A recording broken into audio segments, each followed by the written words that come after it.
Before we start, let us pray first. Carl, you may lead the prayer. Thank you, Carl. You can go back to your seat. Good morning, everyone. Before you take your seat, kindly pick up pieces of paper around you. And now, you may take your seat. Class, who is absent for today? Very good. Before you take your seats, please check the alignments of the chair, pick up a pieces of papers, and put it in the trash can. Now, you may take your seats.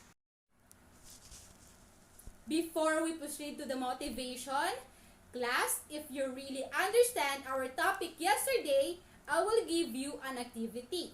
Are you all ready? Good to hear that, class. Our activity, direction, what kinds of minerals this food contain? Choose your answer wisely. You have to pick if it is in a calcium or iron. Number 1, milk. Number 2, chicken. Number 3, cheese. Number 4, seaweeds. Number 5, shells. Let us check your answers. Okay? For the number 1, milk, calcium.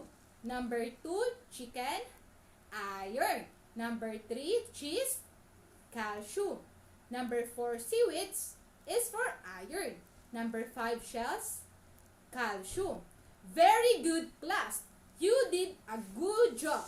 You really understand our previous topic. Give yourself a 5 claps. For our motivation for today, I will play a video about the different nutritional foods like vegetables, fruits, and root crops. Find the nutrients your body needs. If you don't eat us every day, then you won't function properly. Vitamins and minerals will keep you from fatigue. Make sure you eat a proper diet so you feel healthy and free. Wear 3 pieces of produce full of beta carotene. Squash, carrot, sweet potato. Here to tell you what that means. Beta carotene's a red-orange pigment found in fruits and plants. It converts to vitamin A, an essential vitamin. Beta carotene is also an antioxidant. It slows damage to cells, so eat us when you can.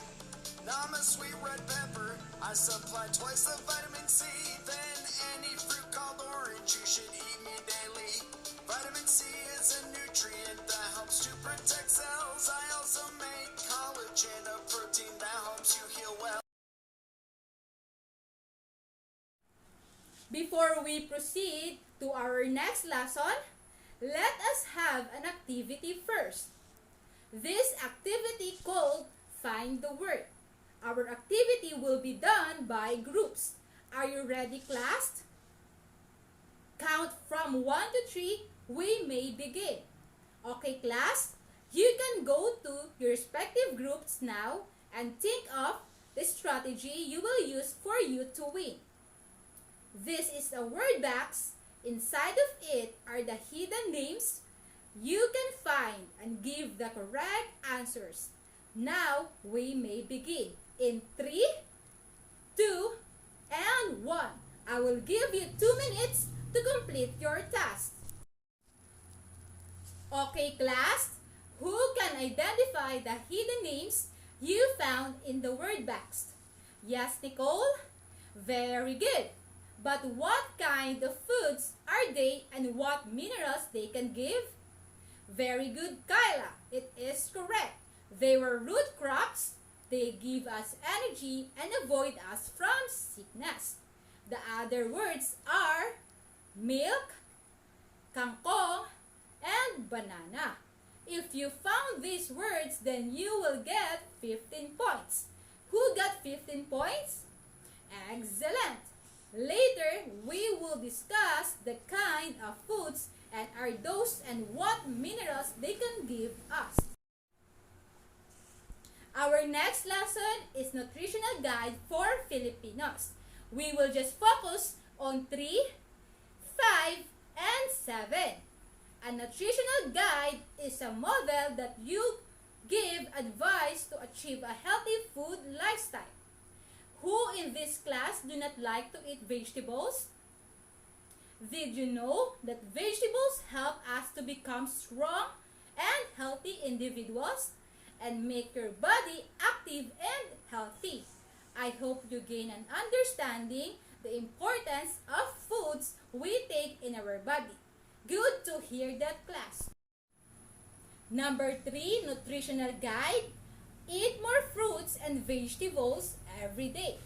Vegetables and fruits provides vitamins, minerals, and carbohydrates. Vitamins help the body to fight against illnesses. For example, vitamin C is necessary for the growth and development of all body tissues. Then, what food can help us to have healthy eyesight? Yes, Mark? Very good, Mark. It is a squash.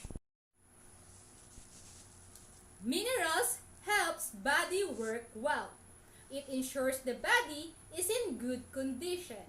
For example, calcium, which helps our bones to get strong. Some kids are weak because they lack of calcium in their body. They didn't eat healthy foods and drink milk. Class, we should eat and drink foods that helps our bones to get strong. Carbohydrates provide fuel of energy for working muscles and our body. It makes our muscles stronger and you can play outside anytime without being tired. The good source of carbohydrates are bread, rice, root crops, and many more. Number 7, nutritional guide. Use iodized salt to prevent iodine deficiency disorders. Iodine of deficiency disorder is the most common cause of the brain to damage. It also slows the physical growth of a kids, of a person that may affect the whole body. Class, what you need to do to be able to avoid illnesses? Yes, correct. You need to eat nutritional food. Very good. Class, did you understand our lesson for today? Very good. Do you have questions regarding to our topic? Any suggestions or clarification? Excellent, class. So then, I have some questions for me to know that you understand our lesson well. What is the main point of nutritional guide number 3? Yes, Joyce? Good job. Eating more vegetables and fruits help our body to become strong and avoid us from illnesses. How about the main topic and number 5? Yes, Alvin? Calcium make our bones stronger. Very good, Alvin. And lastly, how about number 7? Yes, Rachel? To avoid IDD, which is the main cause of brain damage. Excellent, class. You did a great job. It seems you really understand our lesson for today. Give yourself a 5 times clap. A while ago, you find hidden names of nutritional foods in your word banks. For this activity, you will create a poem on importance of eating vegetable, fruits, and root crops. Direction. Create a poem on importance of eating vegetables, fruits, and root crops. I need the representatives from a group to read their poem at the front. Very good, class. The poem you have created are awesome. You did a great job. So, class, we have an activity for you to do. Direction. Group the foods on the backs according to the nutrients they give and write it on their designated group. So in the backs, there are foods that gives nutrients to our body. There are the following: carrots, fish, beans, nuts, cheese, mangoes, bread, milk, and rice. You have to write it down to the designated area where they are below. You may start answering now. Time's up!